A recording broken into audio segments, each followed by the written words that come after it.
It's going to be a tough match for South Africa, but we believe in the boys, and most definitely we are going to win. Zimbabwe is a small team. It's the usual stuff as we all know it, but Viva Bafana.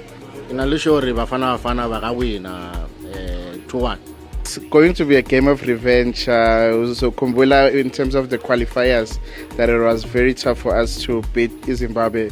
So they are going to be strong in terms of its defense, but in terms of our attack, we are going to be also strong. So it's going to be a 50-50 match. So I am predicting a draw there. Since we ubona ukuthi sina 3 points okwamanje and kumele sithole at least 6 points ukuthi sibe grand. So now sekumele siyolwa neZimbabwe, and remember our last game neZimbabwe which it was very tough. Iyasinikeza i-problem. So now laphana siyeli draw to win. So kuzoba nzima, but well, big up to the boys. Kwara Bogazi ngiteleto Mpata 2-1 at least mangaqala ngomfukeng this time tamka i chance.